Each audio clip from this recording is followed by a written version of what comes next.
from Monday, May 13th, 2019. First order of business tonight is approval of the agenda. Did anyone have any changes or additions to the agenda? All right, if not, I'd entertain a motion to approve the agenda. So moved. A motion, is there a second? Second. Any other discussion? All those in favor, say aye. Aye. Opposed, nay. And we have approved the agenda. Next action is approval of the minutes from the April 22nd, 2019 meeting. Did anyone have changes or additions to the minutes? If not, I'd entertain a motion to approve the minutes. So moved. I have a motion, is there a second? Any other discussion? All those in favor say aye. Aye. Opposed, nay. And the minutes are approved. Next, we're on to reports. First, we have MTS Director Thompson. Madam Chair and committee members, a couple updates tonight. First of all, a note for your calendars. The Transportation Committee will continue to be held at the Roberts Chambers here through the rest of 2019, if you hadn't been noticed. Because normally we would have the second half of this year at Haywood Chambers, but there is no chambers. It's currently under construction, and so we'll be moving we have to actually have a resolution by the council to make that change, but I wanted to let you know as far ahead as we could. Because it's already been posted as public meetings, that's why we need a resolution to change it back to the Robert Chambers. So just to note, so you'll be continuing here through the rest of the year, which is good for some of you and not good for others, depending on where you're coming from. Update on MBEST for projections. At the council, we receive monthly updated MBEST revenues reports, and periodically I give updates to the Transportation Committee. As you recall from the transportation budget, we set our budget based on forecast in November, and MBEST is a key part of our transportation budget. We are conservative in that we only budget around for 95% of what is assumed for the forecast. So that because this is a volatile number, MBEST is a volatile number. So 95% is generally conservative, but through April of this year, we're actually MBEST is only coming in at 92% of forecast. So it's something we're watching carefully. Maybe the weather affected car purchases or not, but hopefully that trend doesn't continue and it resumes closer to the forecast. But just wanted to give you an update on that forecast. And then lastly, last week, MTS staff and council members Ron and Johnson attended our meeting with our partners in the 7W region, which is the urbanized area of Sherburne and Wright County, that we meet with on an annual basis because they are part of our MPO region.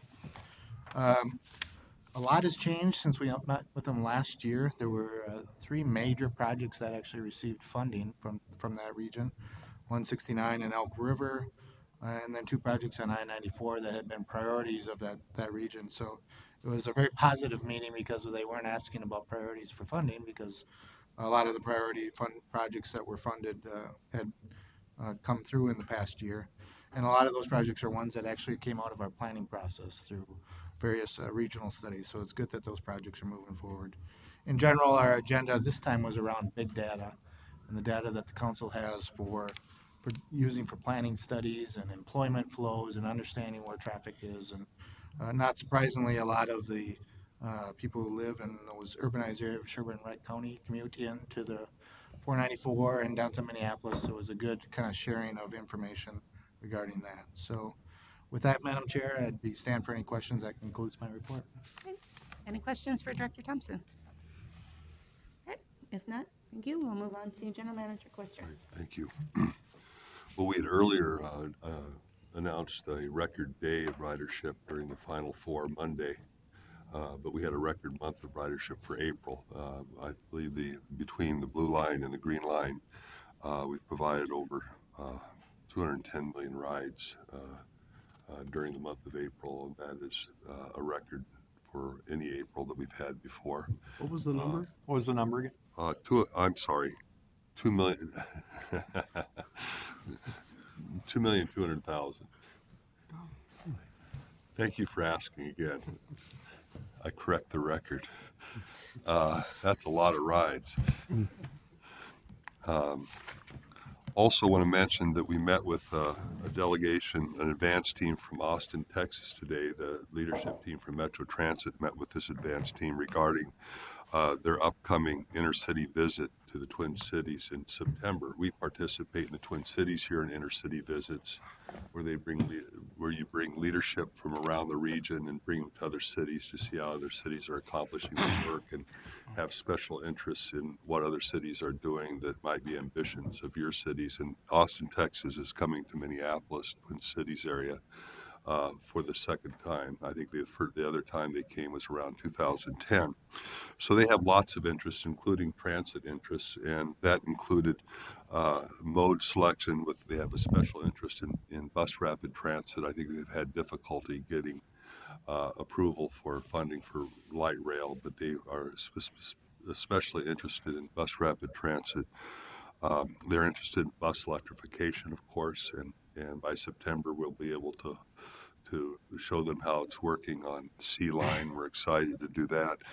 Transit-oriented development, managing projects through the FTA process, which we have a lot of experience on lately, and business support for transit. So those are some of the areas that they keyed in on in our discussion. And again, this is an advanced team that's coming here to say, who might we talk to about these things? What can you tell us about what you're doing? And then we're going to be coordinating with them for their delegation of, I believe, over 100 people to spend some time and hopefully have opportunities to ride our services and certainly ride the C line. And I know they're interested in that. So they will be meeting also with Meredith Battis and Libby Starling about some of the other work the council does that they're interested in beyond transit issues. So it's always great to go to other cities. It's great to welcome people to our city, and we're looking forward to their visit in September. Also wanted to mention that rail repairs of winter track breaks are still occurring and will cause a shutdown between Friday evening and early morning Monday. On Blue Line, the shutdown will be between Target Field and Franklin Station, and on Green Line, of course, again starting at Target Field to Stadium Village. So these are repairs of track breaks that occurred due to the extreme weather that we had last winter. We'll also be using this as an opportunity to power wash stations in those areas. So we're trying to get some other things done while the lines are closed. Bus replacement services will be provided during those times. And then finally, wanted to mention there was two news reports on Metro Transit related events this past weekend. One was on an operator's response to a disturbance on a bus. The other was on regard to a person who hurt himself after being brought into custody by Metro Transit police.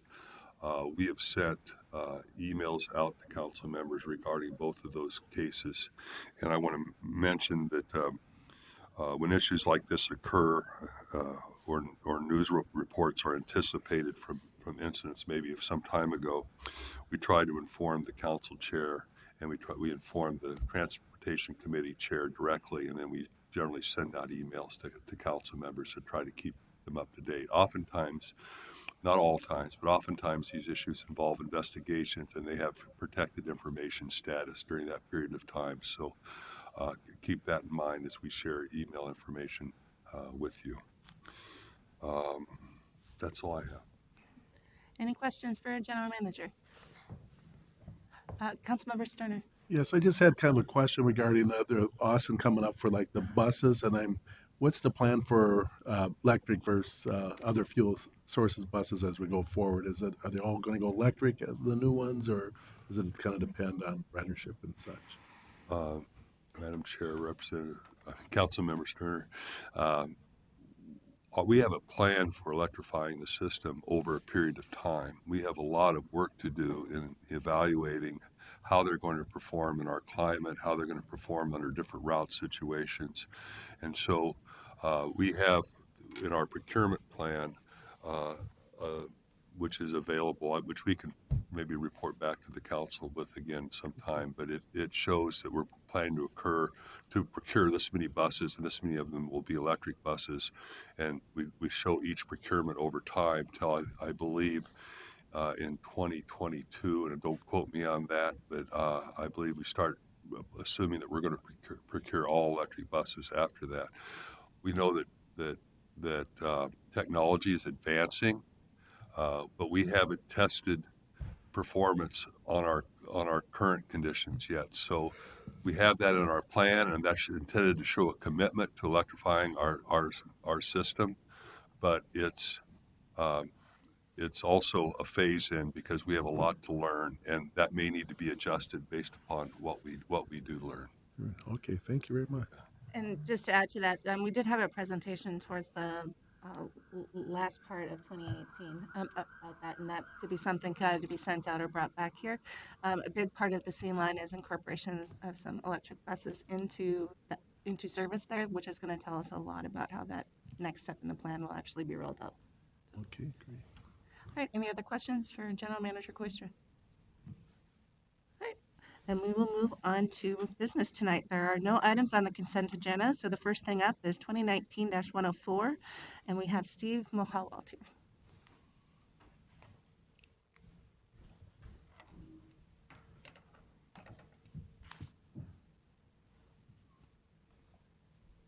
Madam Chair, members of the committee, good evening. My name is Steve Mahol. I'm a senior planner in the Service Development Division of Metro Transit. We're bringing this item to you tonight because it is a total route elimination, which requires the council's approval.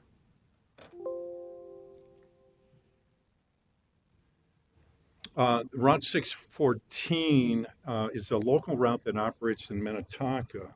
It was implemented in August of 2013 as a demonstration in Transit Market Area 3 and 4.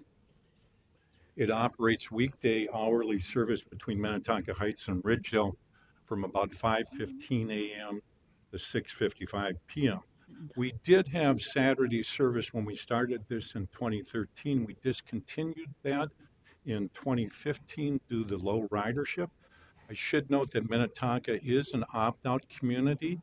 We have been working closely with the staff. I have presented to the city council. They understandably regret losing the service, but they also understand, the action we're taking in light of the route's productivity and subsidy per passenger. Oh, sorry. Okay. This is a map of the route. What you have, Hopkins is in the light blue to the right there, the east. We're showing the transit market areas here, 3 and 4. The light color green is market area 4, where you expect lower productivity. You have lower population density, employment density, higher levels of auto ownership. And the darker green is market area, light green is market area 4. The darker green is market area 3. In the lower left-hand corner there, you have the route starts at Minnetonka Heights, which is a concentration of affordable housing. It runs from there, it runs north on Highway 101, across Minnetonka Boulevard, up, and then turns on Plymouth Road and runs up to Ridgedale, which of course is another concentration of activity. Most of the boardings and lightings on this route occur either at Minnetonka Heights on the very south end or Ridgedale on the very north end of the route. In terms of the route's performance, the regional minimum standard for a suburban local route, such as Route 614, is 10 passengers per in-service hour. This route has averaged below 5 passengers per in-service hour since 2013. It averages about 32 rides per day and less than 2 riders per trip. The subsidy is $24 per passenger, which puts it as the highest subsidy and lowest productivity of all the routes operated by Metro Transit or MTS.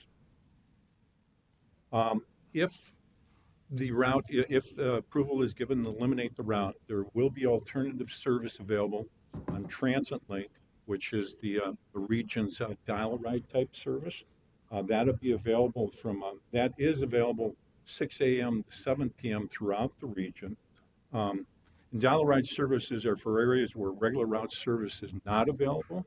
Peak fare on the dial-a-ride service is $4.50. Off-peak fare is $3.50. 75-cent surcharge is charged for trips longer than 15 miles. I should note rides or requests, what ride requests are subject to availability. They are not guaranteed in transit. In terms of our outreach to the customers, and the feedback that we've got, we put notifications of the proposed elimination and the public hearing that we held on this via what we call rider alerts, to which 8.5 by 11 piece of paper that we distribute on the bus to the riders. It was on our website and in newspapers, both the Star and Tribune and local newspapers. Our public hearing, which was held on April 15th, during the noon hours at the Ridgedale Library, we had 2 attendees at that public hearing. In addition to those 2 attendees, we had 18 customers that contacted us through our customer relations department or our service development email box.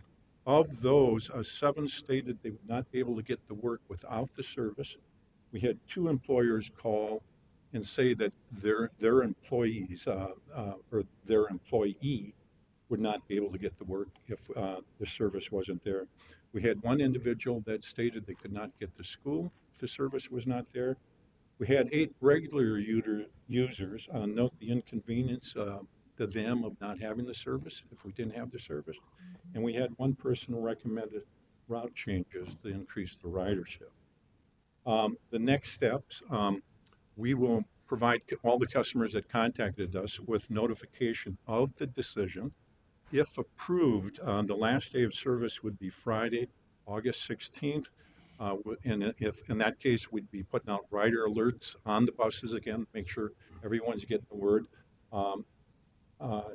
Bus stops will be posted, and we'll have information on our website. The action that we're requesting tonight is that the Metropolitan Council authorize the elimination of Route 614. With that, I'd be glad to take questions. Good, thank you. Any questions for the presenter? Councilmember Sterner. Thank you, Chair Barber.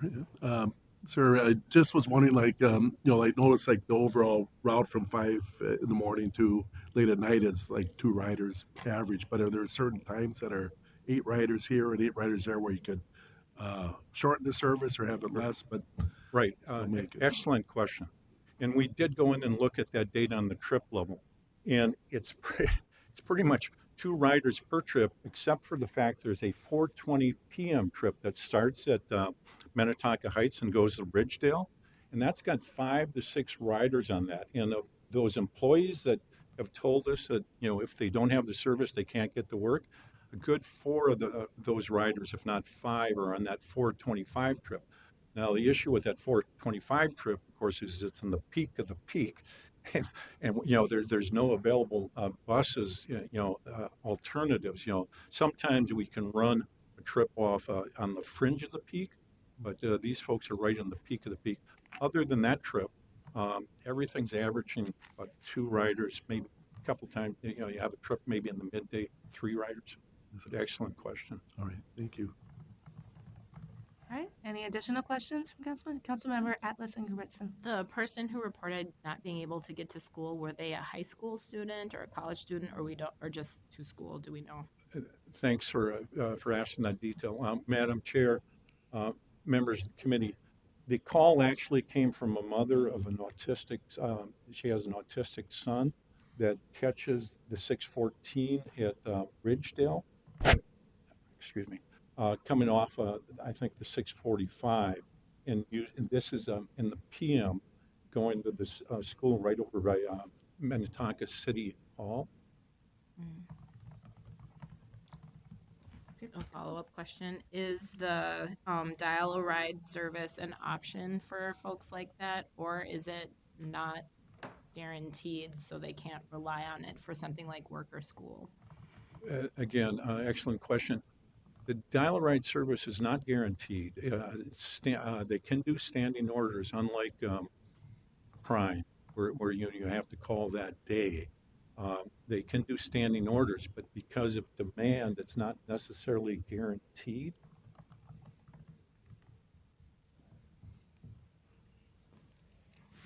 Councilmember Chambliss. The transit link, you said would be available. Where do they pick that up? They, that's a door-to-door service. Okay, that is door to door. Okay. Yes, it is. Any additional questions from council members? Councilmember Chambliss. Okay, so there's the transit link that's door to door and the dial-a-ride that's door to door.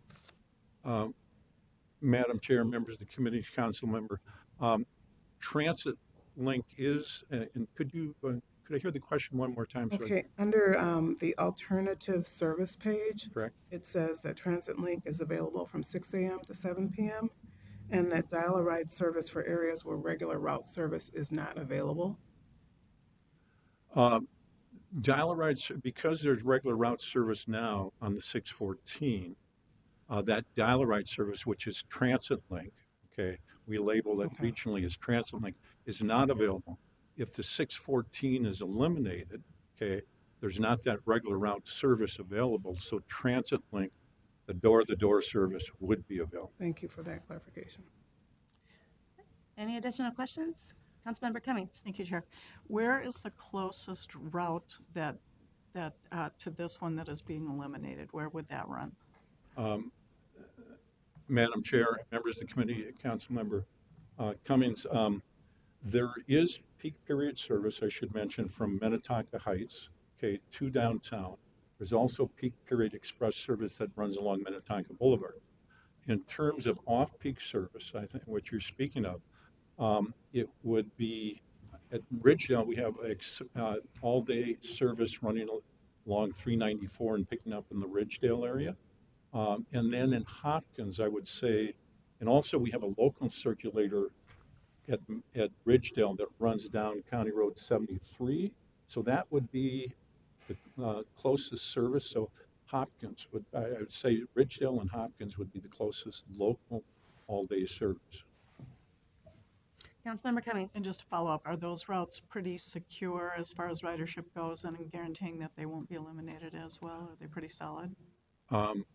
Madam Chair, members of the committee, Councilmember Cummings, I would say yes, they are. And of course, the other thing that's on the horizon here, and we'll be working with the city of Minnetonka on is the Green Line extension and then the connecting bus service that has yet to be determined in terms of the service within these communities that would connect to those Green Line stations.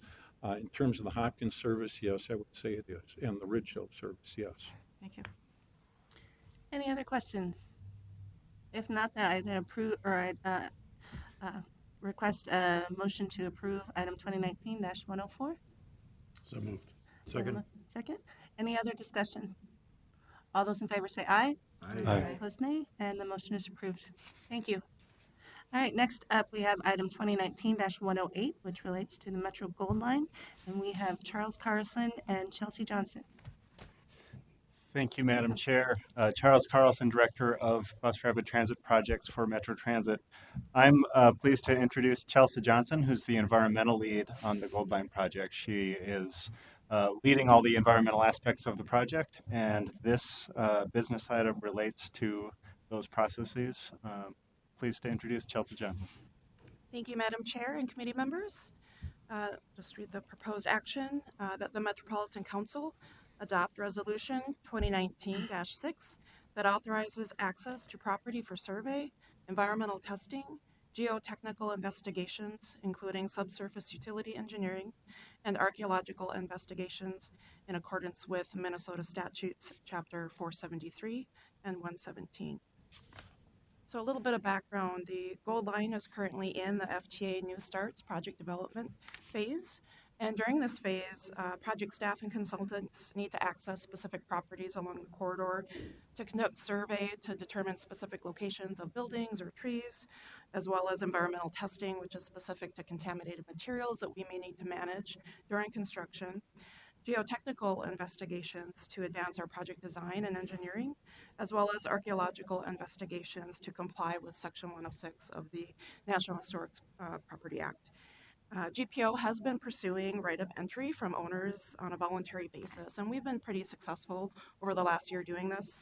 I think it's been really helpful for us to reach out in a combination with our outreach coordinator to meet with the property owners when they do have questions specific to the field activities we need to do and address their concerns and obtain their approval through those means. In some cases, right of entry may be refused, and we might not be able to negotiate and get that voluntary approval. So in that case, the council may need to obtain a court order to complete the work as allowed by the Minnesota statutes. So this resolution delegates authority to the project director to seek entry to complete this work. And this resolution was modeled after past LRT projects that needed right of entry for approval. In closing, I wanted to note from a funding standpoint that there is no specific cost to delegate council authority. So thank you, Madam Chair and committee members. If you have any questions, I'd be happy to answer. Thank you and welcome. Any questions from the council members? All right, if not, I'd entertain a motion to approve item 2019-108. So moved. A motion, is there a second? Second. Any other discussion? All those in favor say aye. Aye. Those nay. Item carries. Thank you very much. Thank you. All right, our last order of business tonight is item 2019-111. It's bus fare box replacement, and we have Dennis Dworshak here.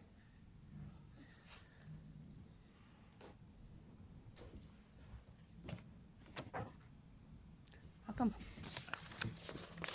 Madam Chair, council members, I'm Dennis Dworshak from Revenue Operations at Metro Transit.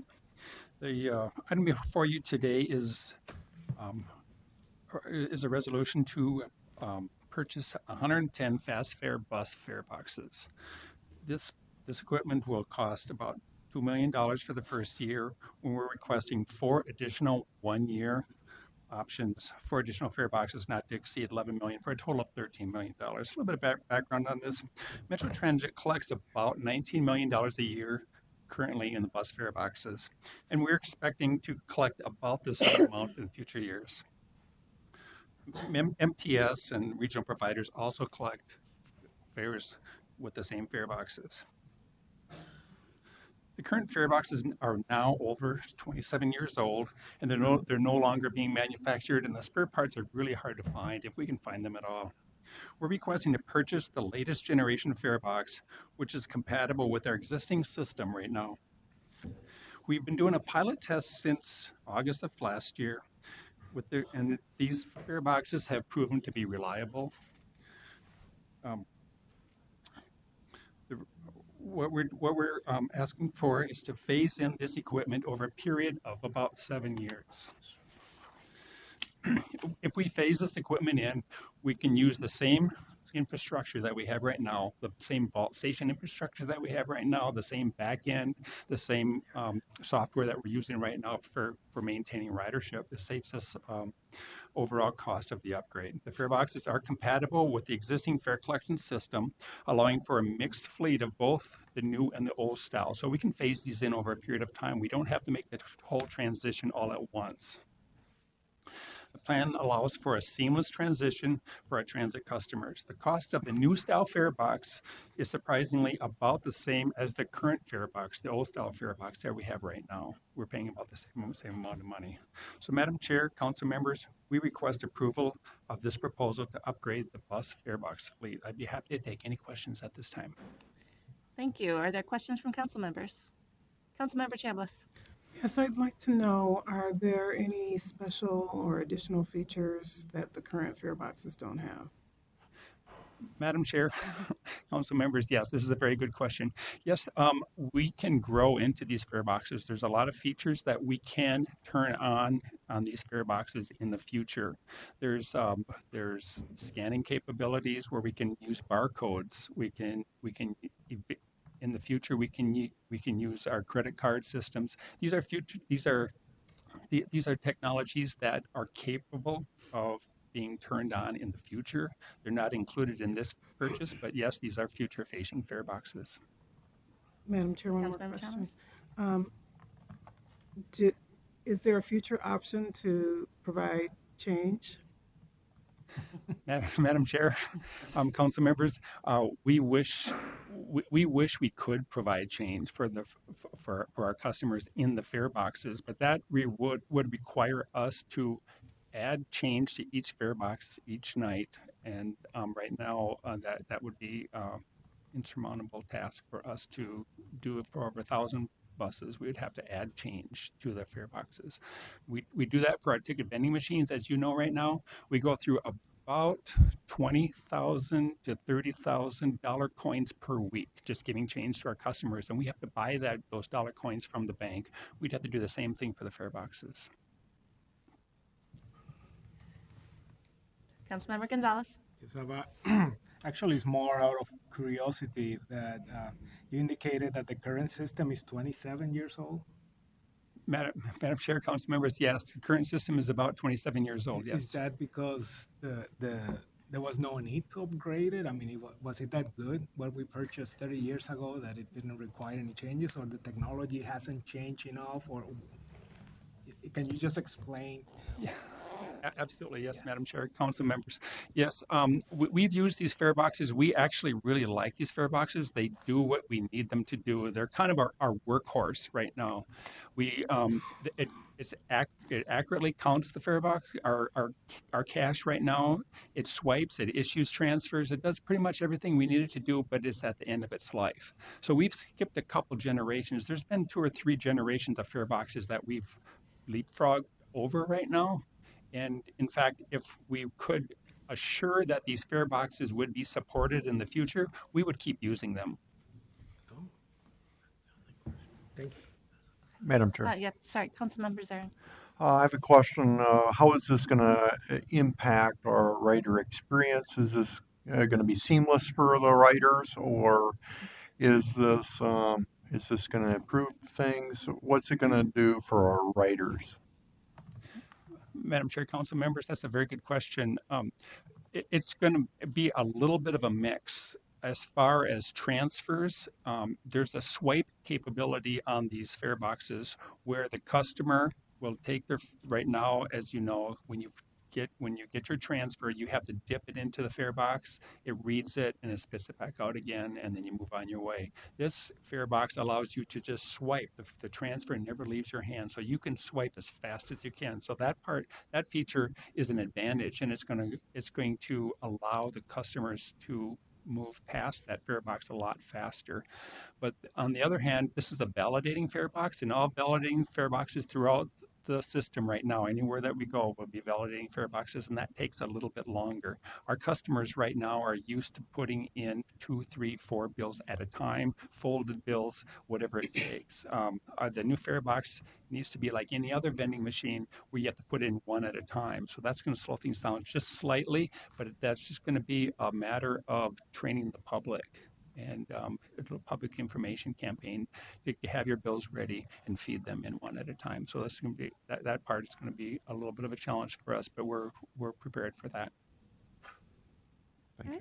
Any other questions for Councilmember Sterner? Well, thank you, Chair Barber. And I just had a couple questions. So one is the durability expected to be close to 27 years with these new boxes as well, or do you see it going to be less durability on the new boxes? Yes, Councilmember, Madam Chair, council members, yes, we expect it to be the same as we can right now. I've visited other transit agencies such as Jacksonville, Florida. They really like them. They've proven to be reliable for them. Like I said, we've used them since last year in August. They've proven to be reliable also. So the best we know right now, yes, these should go deep into the future. This Councilmember Sterner.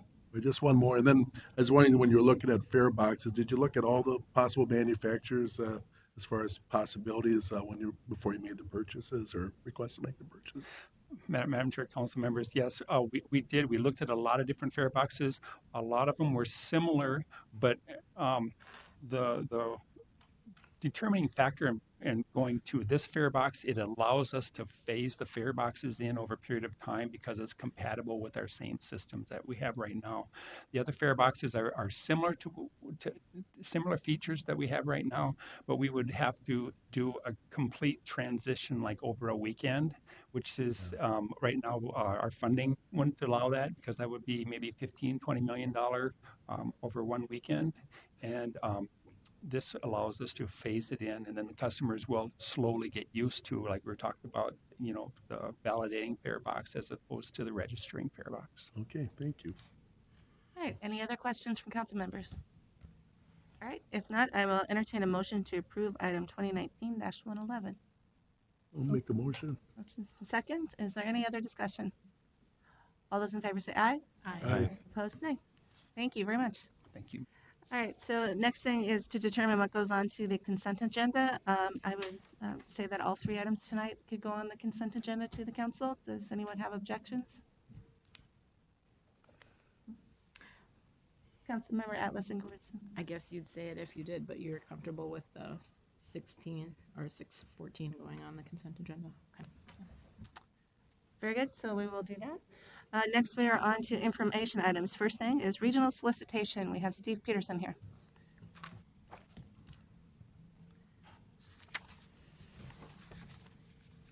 Thank you, Madam Chair. Again, Steve Peterson, Manager of Highway Planning here at the Council. I'm going to stand up. I've been sitting all day, stretch the legs a little bit.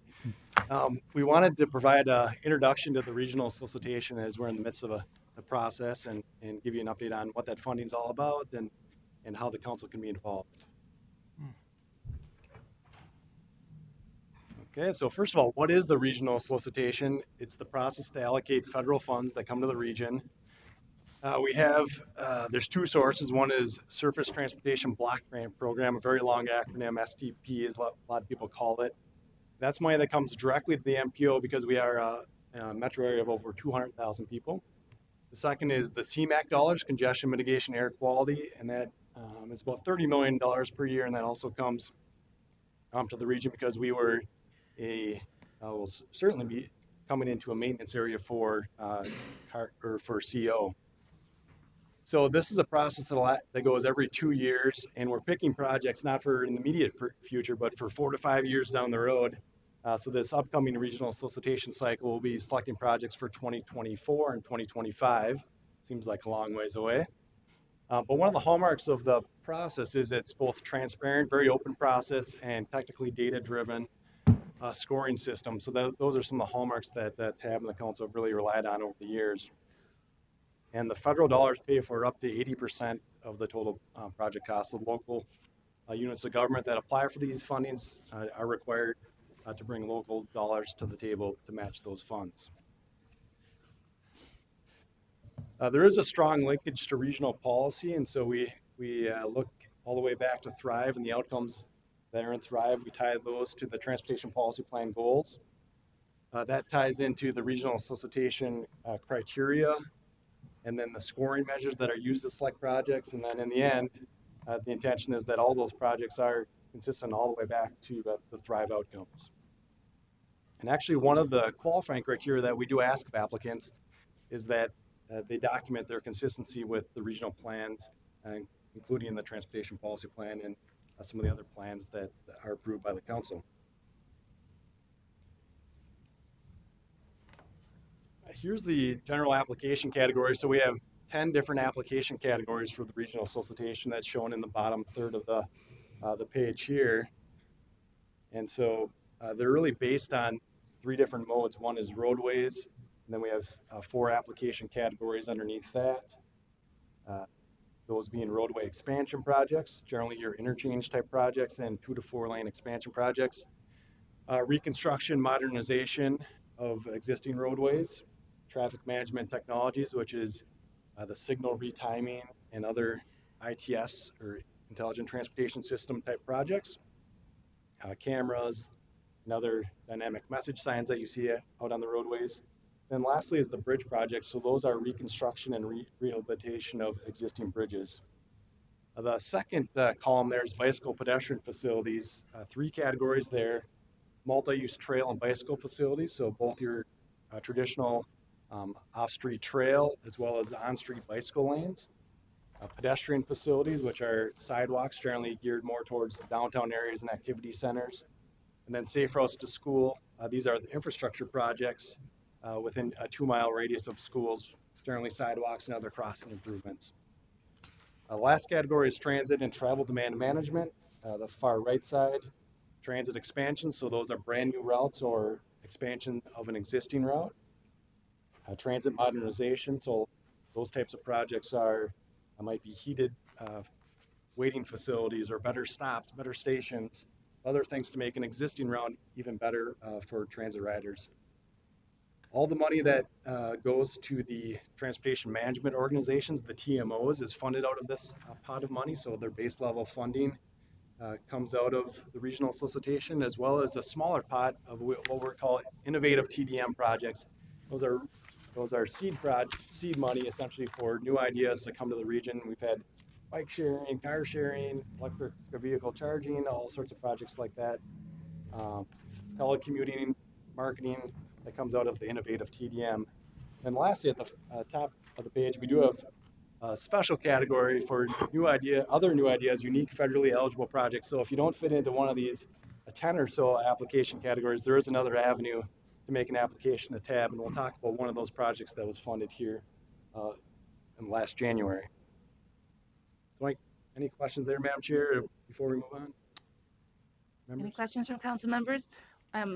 Do that a couple times throughout, and then so we can catch questions as we're Okay. going. That would be helpful. Thanks, Steve. Good. So back in January, the TAB and the council approved 57 projects, and we want to illustrate on this slide was it's a very highly competitive process. So if you look at either the number of projects submitted or the dollar value, it was less than a 50% success rate. So it's a very highly competitive process that we do go through, and a lot of leveraging of local dollars. So again, we allocated $200 million back in January.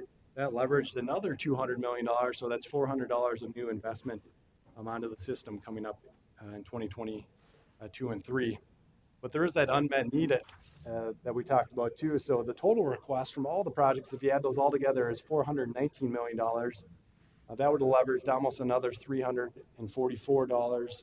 And so given that, we would have had $763 million of transportation investment had you been able to fund that whole list with more dollars being available.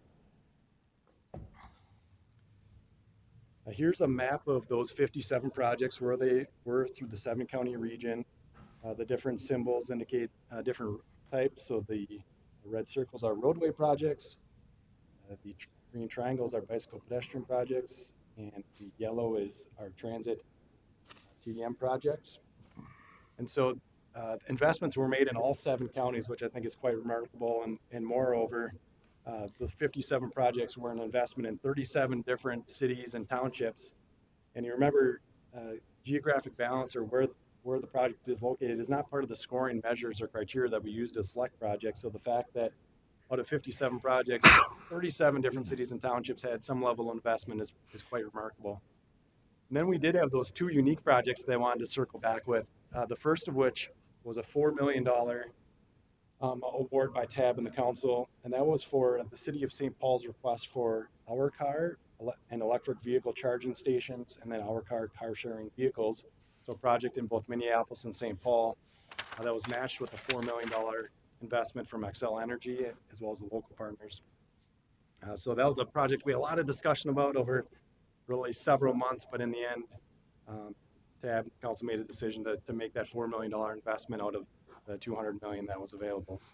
The other unique project was the council's regional travel model or travel behavior inventory, and so that is an ongoing effort. We have a 10-year program that TAB committed to, where TAB will fund 1/3 of that project, and the council will fund 1/3 of that, and then MnDOT, the DOT, will fund the remainder third. And next month we will have a 101 session on what the regional travel model and behavior inventory is and all the good work being done there. Jonathan Ehrlich will present next month as a training session at this committee. I won't try and explain it myself. I'll let him do it.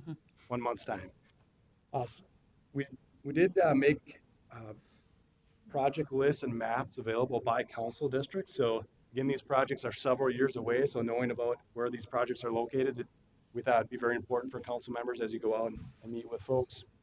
So this one is of Council Barber's district. And we do have them for all the council districts, and Director Thompson will send that out after this meeting, the maps. And then we also do have if you want additional details on any of the 57 projects, we do have 1-pagers that we will send out to the committee as well that kind of details what those projects were. And so you have all the background that you need on this. Madam Chair, Chair Slawick. not sure I know what HISP. Yes. Thank you for the question. That's good.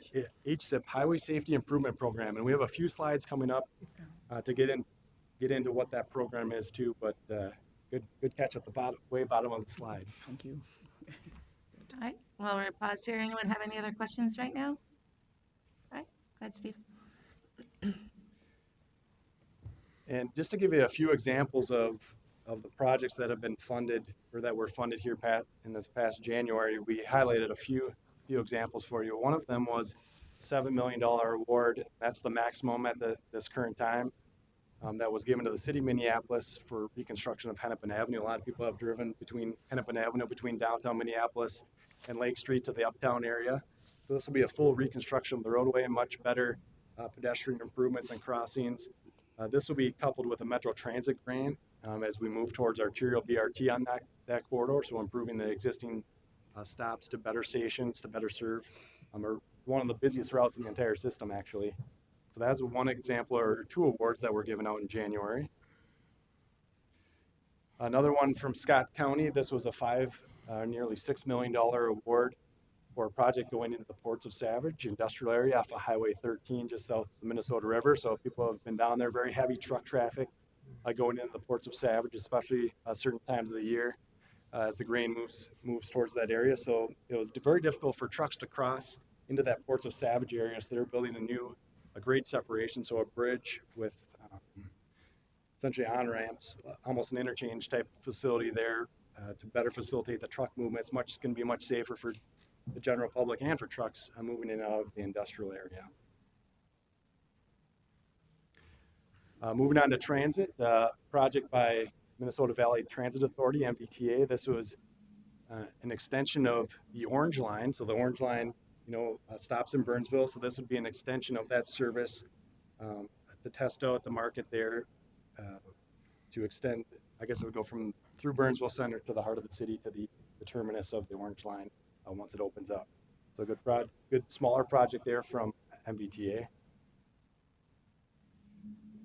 This is even a more localized, smaller project. This is one of the application categories was Safe Routes to School. This was a Apple Valley award of $200,000. You're crossing a 4-lane roadway to an elementary school, so you can imagine the difficulties a lot of the students and parents had in crossing a rather busy roadway during the peak periods. So this would improve that crossing. So again, a $200,000 award.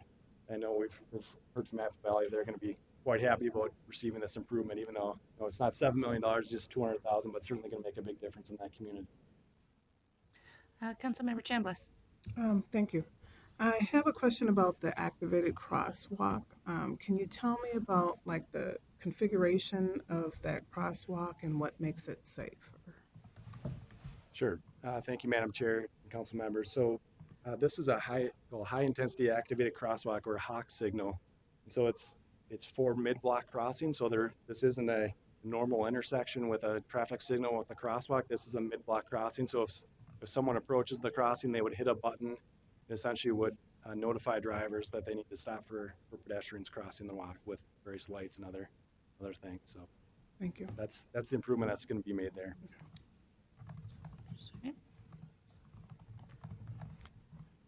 So another discussion point is how to split up the money. So currently the money has been split up based on historical ranges, and so that has been about 48 to 68% of the total pot went to the roadway projects in those application categories.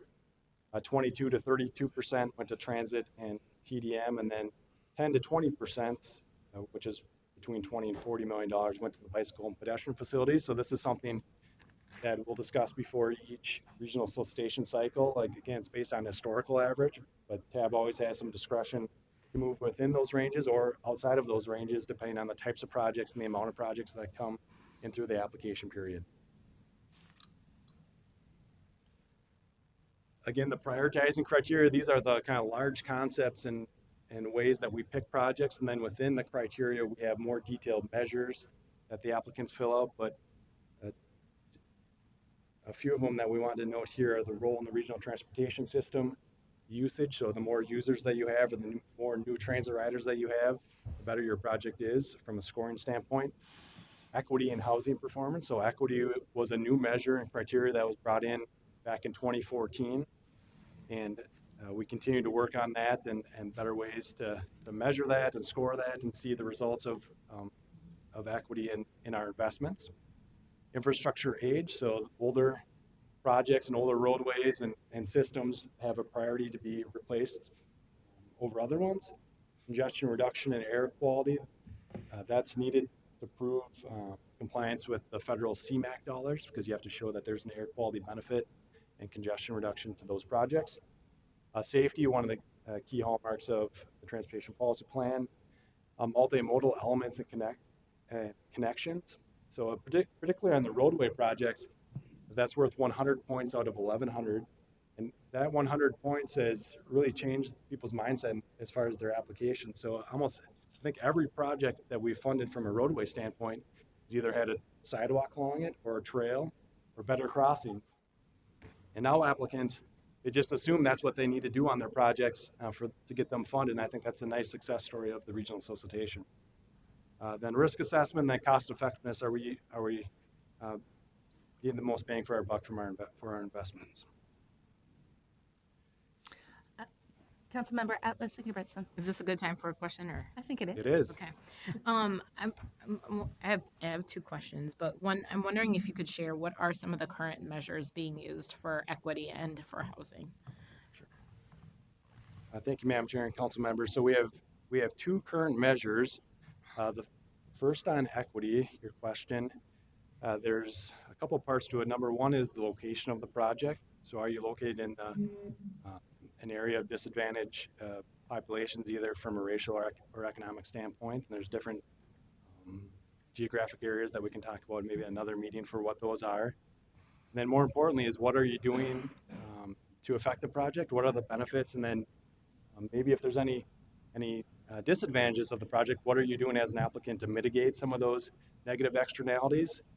That's a bigger part of the scoring. And then thirdly, in the equity is what kind of public outreach have you done to date towards those disadvantaged communities to see if this is a project they actually are interested in, have asked for, and would benefit those communities. So there's three subparts to the equity. Then housing performance is based on the council's housing performance score. So every community is given a housing performance score based on 4 subtypes. Maybe don't need to go into those in great detail, but every 2 years, every year I should say, there's a housing performance score that every community will get a score. This one, by August, I think they're looking to have the 2019 performance scores done. That will be used in the score. Any other questions, Rhea? Councilmember Cummings. Okay, Chair. How do you, and maybe you're going to get to this, but how do you evaluate the success of these investments, especially given that they're so far out, and then tie it back to our goals today and what we're awarding today? Sure. Thank you, Madam Chair and Councilmember Cummings. So we are just completing right now the first before and after study that we've done on these investments. So we went back all the way to 2007 and decisions made back then. And like you said, there's quite a time lag, and then you can imagine you want to have those projects in the ground for a couple of years to evaluate the safety improvements or congestion reduction. And so we're just concluding that. We use a consultant for the first time to look at some of our investments and how they tie back to regional priorities and what changes and tweaks we can make to the system. But something that we expect to be doing every cycle now is to looking at what we did, how can we change it, and did we get what we thought we were going to get from those investments. Councilmember Cummings. Follow-up. So will that be available for the next solicitation awards, that information? Thank you, Madam Chair and Councilmember Cummings. So we have presented that information at the last TAB meeting, and we are making some changes this summer based on the findings from that from the report. So it is affecting future decisions. Okay, thank you. And it'd be probably good as it's kind of wrapping up to bring that back here. It was a really interesting presentation at town. So, Councilmember Atlas Ingebrigtsen. This is a follow-up.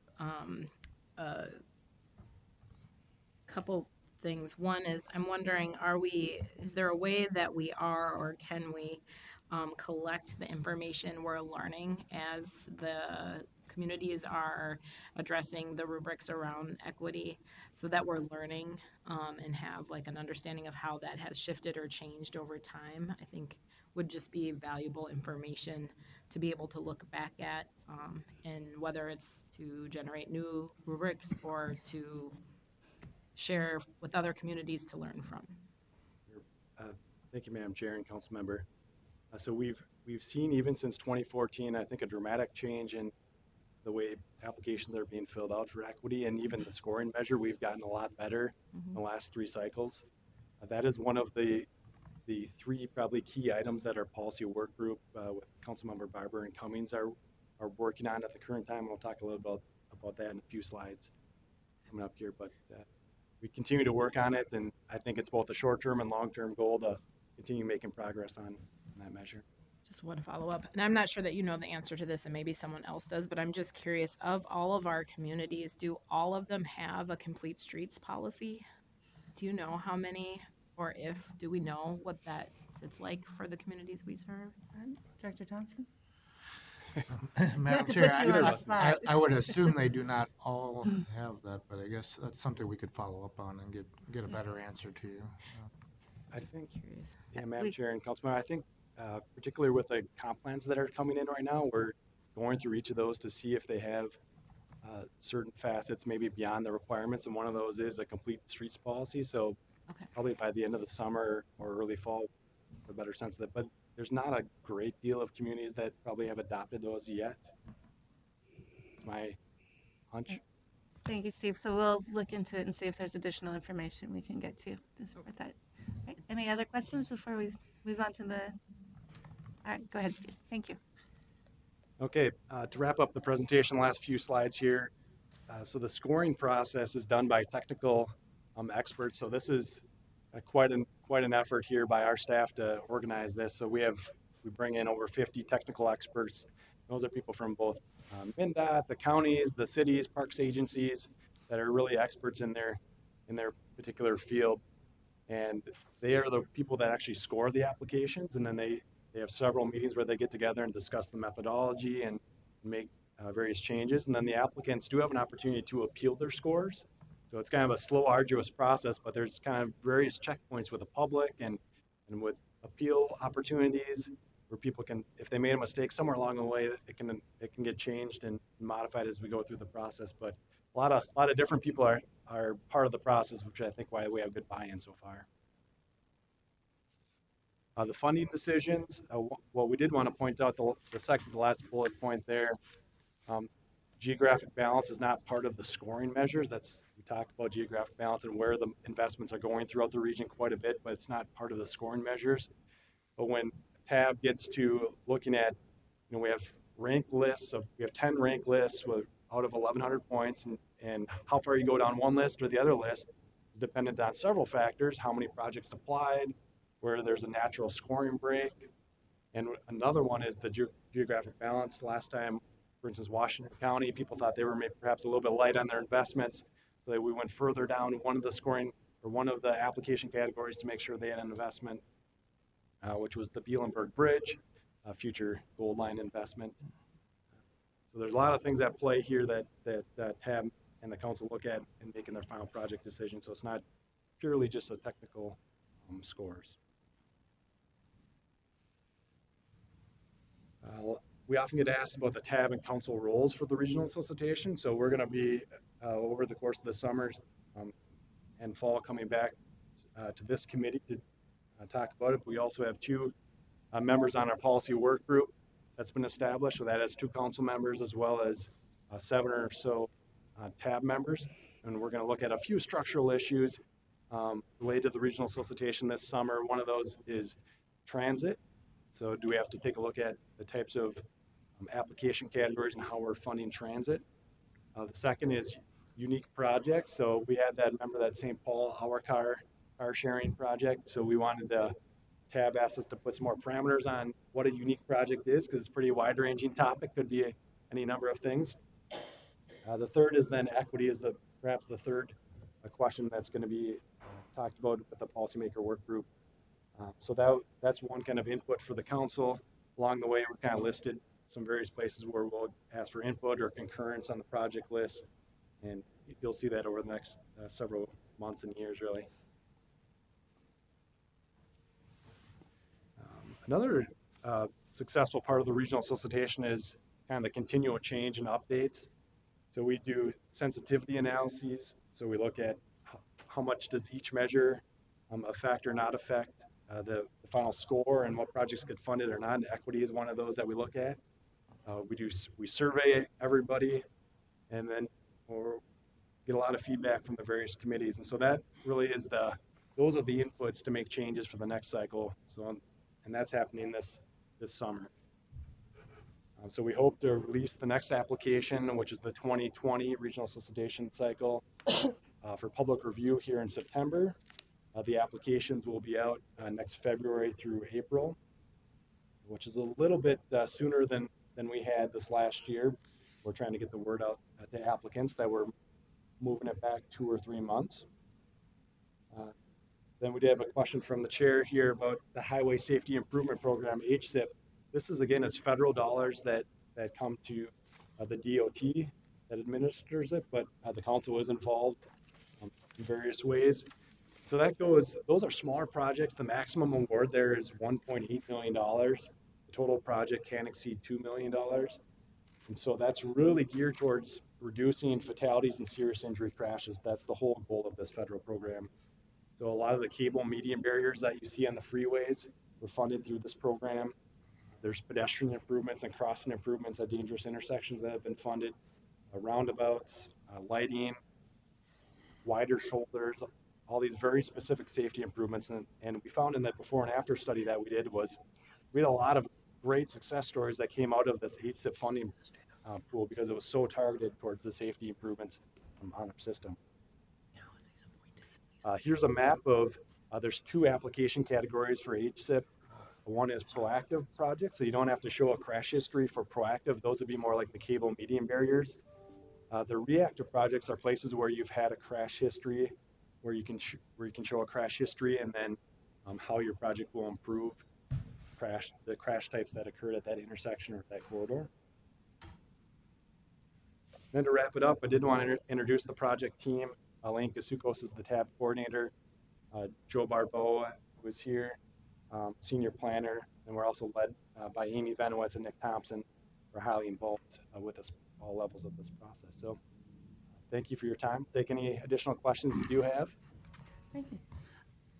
Chair Slowick. Madam Chair, one question I just had, and maybe you guys have all done this already, is people know who's on the tab, and has that ever been handed out to the committee? And they're all people that you know probably. So I was on the tab, and it's this really complex process. I mean, it really, but that does really great work. But you'll all have people in your communities that are doing this work. And Deb, you're on there, right?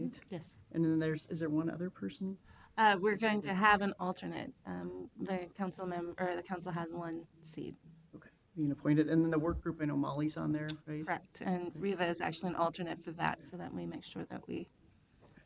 And then my real question is about so on equity. So one of the tab members was asking how much equity is influencing the outcomes, and maybe that's similar to what you were asking, but they wanted like an analysis just on the equity piece. So has that been done, or is that in process, or I'm not sure who to ask. Mr. Thompson, I guess. Madam Chair, yes. So we've looked at how the equity scoring that we've done it in a couple different ways. Number one, this analysis we do of each measure to see if it influenced which projects are selected. And this last round, we did determine that I think there was 3 projects that the equity scoring is what pushed them over the line that got them funded. But also in this last round, we kind of changed how our work team and scoring team, Amy led a project, or a group around evaluating all the applications for equity scoring to see, so that we saw what people were doing in their applications, how they're applying, how they're stating it, and that's going to lead to some recommendations about what we should have this next round for scoring. Because in the prior to this past round, we had 1 person that evaluated all the equity parts of all applications, and so we wanted to broaden that out to have city and county officials, and I think we had a member from the equity committee, I think part of that, I'm looking at Amy for that, that kind of just reviewed all of them, so we had a group kind of understanding how are people looking at this issue and how are they writing their applications, and is this really what we're trying to get at? And so that information is going to feed into the update, the next round solicitation too. So, and then we've had TAB members ask about it, and that's why we're bringing the equity question to the policy working group this summer too. Just want a reassurance that this is actually getting the right projects, or funding the right projects. So that's a third component to that. Madam Chair, Mr. Thompson, so does the council ever see that? Will we see that at some point? Because I think we're all interested in that, right? And so I hope that's something we could see overall. Yes, Madam Chair, I'm sorry. We can definitely find ways to bring that either to this committee or the full council, and even at the equity committee, we can bring it there as their agenda permits too. So yeah, I'd just like to, thank you. I'd just like to understand it better, because the particular person I talked to was kind of skeptical. Like, is this really making a difference? Is this really happening? And I have no idea. You know, I don't have a great way to answer that. So I think it would be helpful if we understand that better. So thank you for the presentation. All right. Any additional questions for Mr. Peterson? Councilmember Fedson. Thank you, Chair. So the slide mentioned that up to 80% of the projects were funded through federal resources. I'm interested to know, do most projects end up with that amount of federal funding, or does it just vary across the board? And then the other question I had just related to you referenced the $344 million in local funds that were kind of left on the table because we didn't have enough resources. And so I'm curious to know, do we look at, what projects are bringing more local resources to the table, and are they more likely to be funded so you're actually getting more projects done? How you take a look at that? Sure. Thank you, Madam Chair and council members. So your first question was, are most of the projects, have that 80-20 split, 80% federal, 20% local? And it depends on the modal type. The bicycle pedestrian projects and transit projects, for the most part, all do have 80% federal funds to them, where some of the larger projects don't. Like the interchange projects, if we build the new interchange, that's about a $30 million project. So this is $7 million towards a $30 million project. So then they have to go and try and get transportation and economic development, the TED program, or they have to go to the state for bonding, or they try and couple together really multiple sources to try and make those large interchange type projects work. So that's really one area, some of the larger roadway projects where you're having more of it's almost flipped, where 20% federal, 80% local funding, or they go after Tiger funds, any of these competitive funding programs that they're eligible for. And your second question was leveraging of local dollars. That's a question that have had every cycle, and that might be something that changes this year. Is you get more points if you bring more local dollars to the table. There's always been, as you stated, that impetus to perhaps give more points if you're bringing more local dollars, but then other people have said, well, that's rewarding bigger municipalities that can pay more of the local share, so maybe that's not fair. So we've had a good debate on the topic, and I think each cycle we kind of debate the merits of that, and we'll see where it lands this year. Thank you. Thank you. Councilmember Cummings. Thank you, Madam Chair. A question on the funding, since it can be so complicated, especially on the large things like an interchange, for instance. How is whoever's applying going out to several sources simultaneously, or do they do that sort of piecemeal and say, oh, well, we're going to get $7 million from the tab, and then we'll do this and that, or how does that work? Thank you, Madam Chair and Councilmember Cummings. So generally, these are the first dollars into a project. Okay. Because it's 4 to 5 years out. Yep. This is usually the first dollar. So then they say, oh, I've got $7 million. Then they try and get the rest of the funding package together. But for the most part, these are the first dollars in, which is good, because then the region is picking the projects that meet the goals of DPP and Thrive, versus the other way around of they may be going after another funding pot and then coming here for the last dollars in, or getting the project that we want as a council and as a tab. Director Thompson, then. Madam Chair, another component of this, it doesn't happen very often, but sometimes they don't get the funding and they turn back the project, or they encounter something with the project that does not allow them to move forward. And basically we have policies and procedures for turning back funds and awarding to other projects. So we try not that, that doesn't happen very often, but it can happen because of the complicated funding, or they haven't done enough design and they discover some environmental or public input process kind of changes the project. So that can happen too. All right, Councilmember Cummings? Thank you. That was my follow-up. Was if the project doesn't come to fruition, what happens to the funds that have been allocated? So you have a process for bringing them back. Yep. And Madam Thank you. Chair, we typically, or we have $90 million per year available, and we typically will award $100 million. So some level of that $10 million will come back in various ways to the region. So that's because it takes so long to develop these federal projects.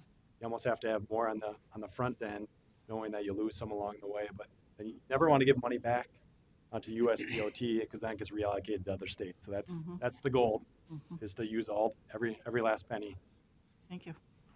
All right, any other questions from council members? All right, we're here. Thank you. All right, thank you, Steve. And our tab meetings are every third Wednesday of the month at 12:30. So if anyone has a free afternoon and wants to come watch it, it's a very unique dynamic and it's really interesting discussion. So just keep an eye on the agendas if something interesting. It's a good opportunity.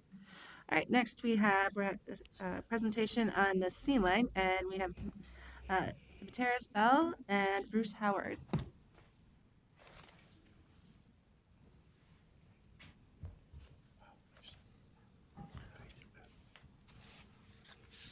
Welcome.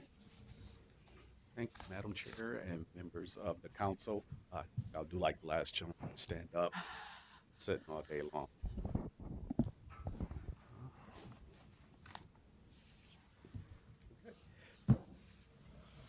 So my name is, excuse me, my name is Demetrius Bell, and I'd like to tell you about an exciting service that we are set to offer in approximately 26 days now. I'm counting down the days. That's how excited I am. It's the Metro Sea Line, and it opens on June 8th at 10 a.m. And the Metro Sea Line it's a service that's going to serve North Minneapolis, downtown Minneapolis, and Brooklyn Center. And Metro Sea Line is our second arterial BRT service. That's Bus Rapid Transit. And it's the second one in the region, and it will significantly replace our Route 19, but not totally replace it. And as I stated, it's a service between downtown Minneapolis and Brooklyn Center. The service will be approximately 20 to 25 minutes faster than the Route 19, and it'll be making limited stops. And one of the exciting amenities that it has is transit signal priority, which is a request that the bus will make with the light signals. And we've worked closely with the city of Minneapolis. So if we're approaching an intersection, the bus will make a request to the transit signal to either extend the light so that the bus can clear the traffic, or if it's already red, once we get to a certain feet, it'll make the request and, turn the lights green in our favor. Some of the other amenities is each station will have its own unique identity. There'll be enhanced transit information, which will be on the pylon, which is the middle slide there. And it'll show passengers or customers when the next bus will be arriving, when it's due to arrive. And another unique thing I'm excited about is, and this is really small, but at the top of that pylon, it'll start to flash when the bus is approaching to let the passengers know that the bus is coming. And passengers will have the ability to make off-board payments so that once the bus arrives, all they have to do is just get on the bus and we can take off. Metro Transit Sea Line's fleet, we will have 14 buses that are dedicated to the service. 6 of those buses will be the traditional diesel buses that we use on other Arctics. And we're excited to bring in 8 electric Arctics. We currently have electric buses in our fleet, but they're in our 40-foot range. And this will be the first 60-foot that we'll be introducing in our fleet. Also in the fleet, in these Sea Line fleet, should I say, we have a new wheelchair securement on these buses. So we're excited to announce that. And The buses that will be used on Sea Line will have 3 doors for passengers to board and alight versus the 2 doors that we have on the other fleet.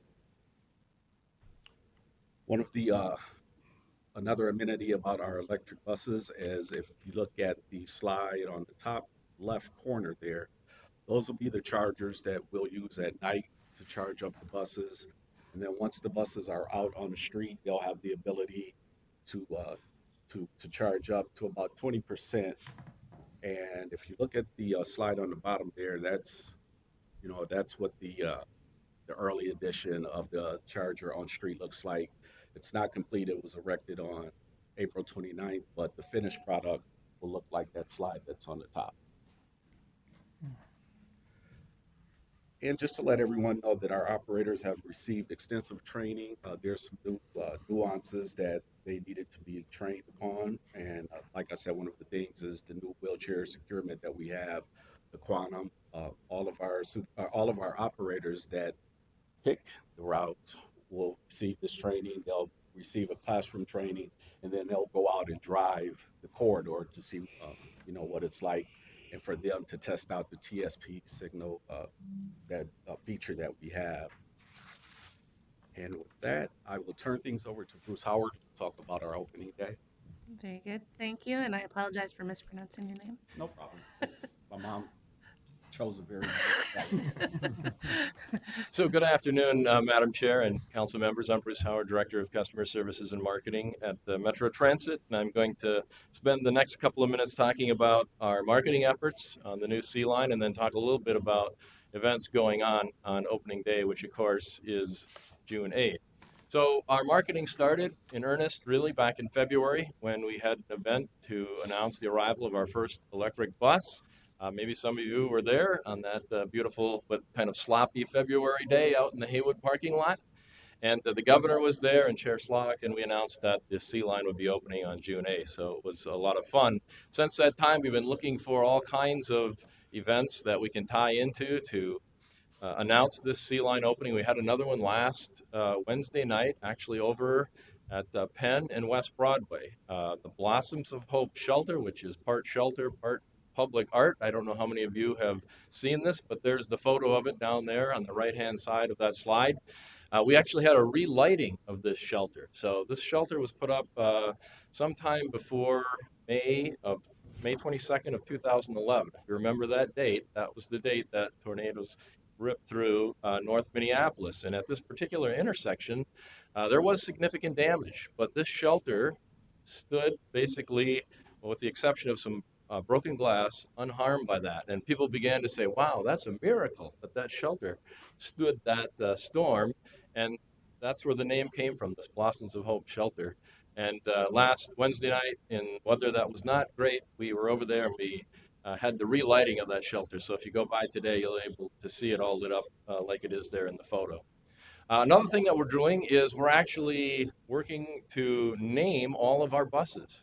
So we have and I think the naming period is now closed. So if you had a good name, you might have to talk to someone to see if you can sneak it in yet. But all of these names, all 14 buses are going to be named with a C. So Curtis, Charles, I don't know, maybe have something that you'd like to put in. We're going to actually post these names inside the buses.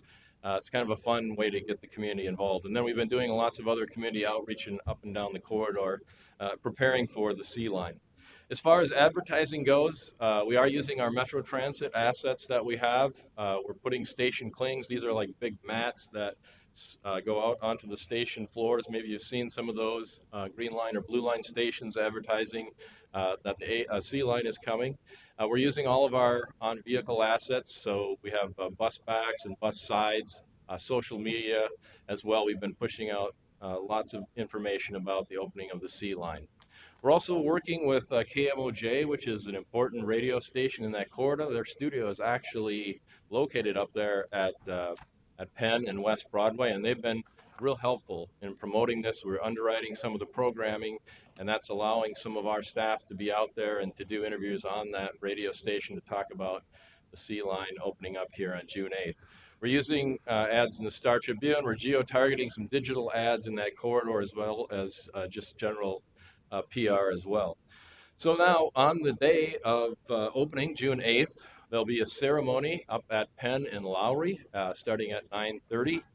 Following that, at 10 o'clock, we'll have the start of service. And my understanding is we're going to start several buses simultaneously up and down the route. Instead of having a bus pull out and start at the beginning of the route and run the whole route, we're actually going to have buses staged throughout the route so that we can start all of those together. And there'll be some inaugural rides. We'll have two buses that'll leave from that Penn and Lowry location, one northbound, one southbound, with some of our community members, dignitaries, elected officials that will be going from that start. Then also there'll be activities going on there at Penn and Lowry during the rest of the day. There'll be some tents and things up there, so hopefully all of you can come out and check that out.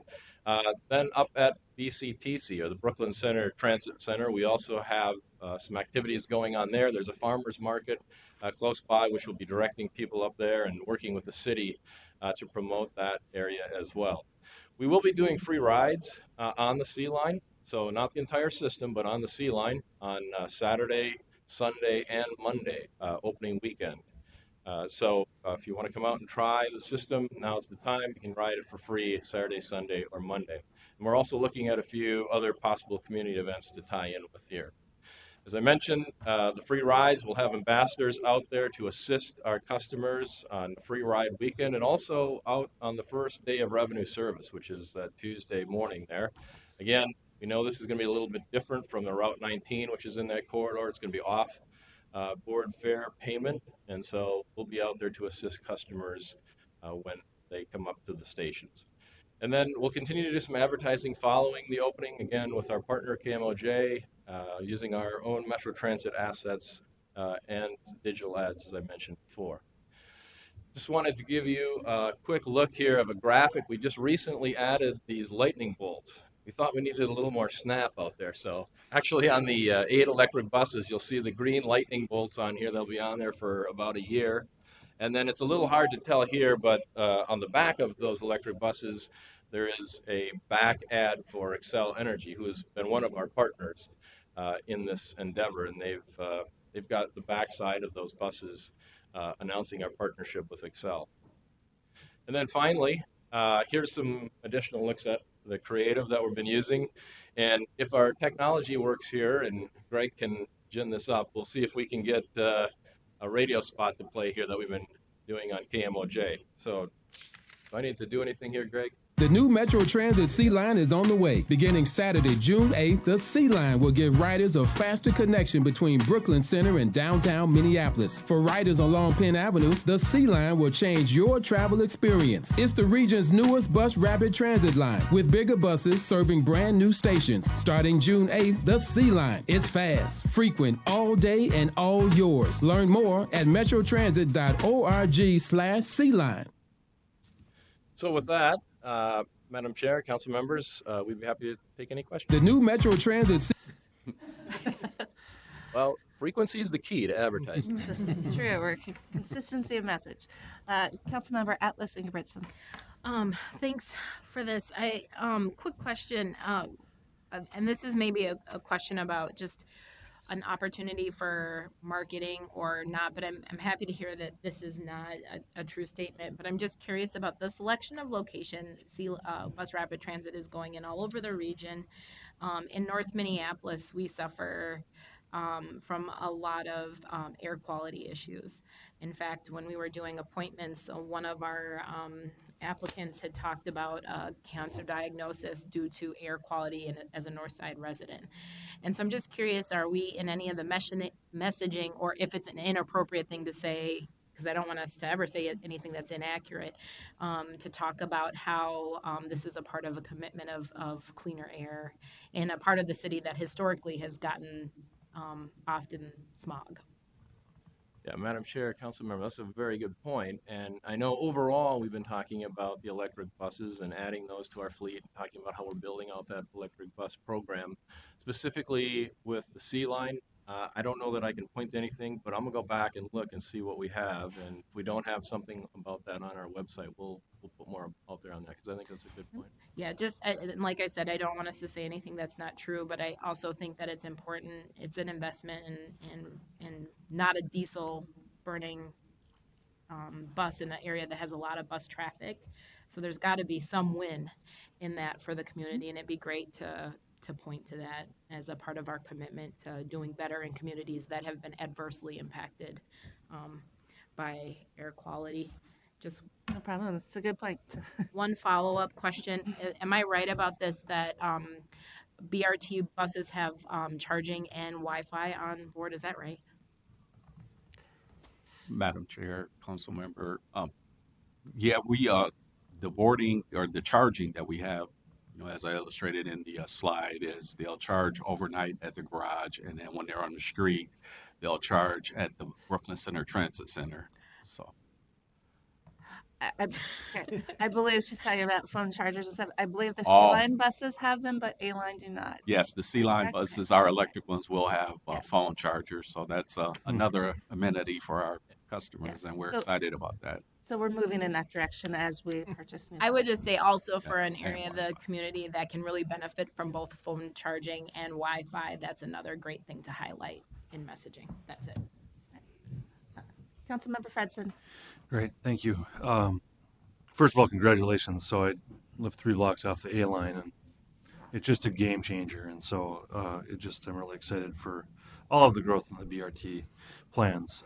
2 questions. One is I'm hoping that you could just share more details about the new quantum wheelchair securement and how that's different than the existing wheelchair chairs or seats. And then second of all, and this might be a stupid question, I'm not understanding why we need charging stations out. I would just sort of assume that they get charged up overnight, that charge would be enough of a charge to last throughout the travel day. And so if you could just share more about why we need the charging stations out in the field, so to speak.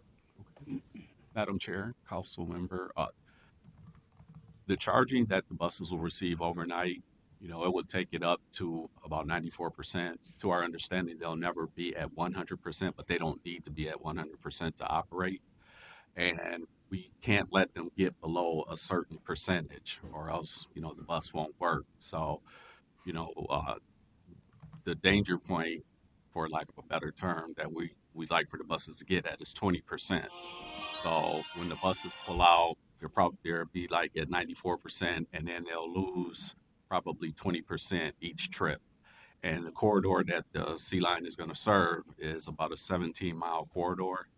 So one round trip from the Brooklyn Center Transit Center to downtown and back, they'll need to charge so that, they don't lose total power.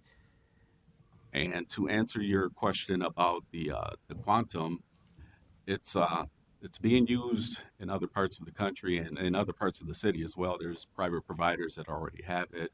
It seems to be a little quicker to get passengers on board and get them secure to keep the service moving. So that's one of the amenities of the quantum. Thank you. One thing about the electrification, Councilmember Sterner had brought up the question of, how are we going to roll this? And this is part of this experience of figuring out where the balance is between where we need charging stations and things like that. So, all right. Any other questions? Councilmember Gonzalez. Just a quick question. Are these electric buses, are those the ones made in St. Cloud? Madam Chair and Council Member, that is correct. These buses were being built at the new Flyer facility in St. Cloud. Are we promoting that this is a Minnesota-made bus, and that seems to fit with the governor's stated goal of, not only reducing emissions but also keeping that business in the state? Yeah, Madam Chair, Council Member, that's a good point. And we did have at that event back in February some of the New Flyer staff that were here and from St. Cloud. And so we are trying to do that, but it is something that we should continue to push. You're absolutely right. Thank you. Councilmember Cummings. Thank you, Madam Chair.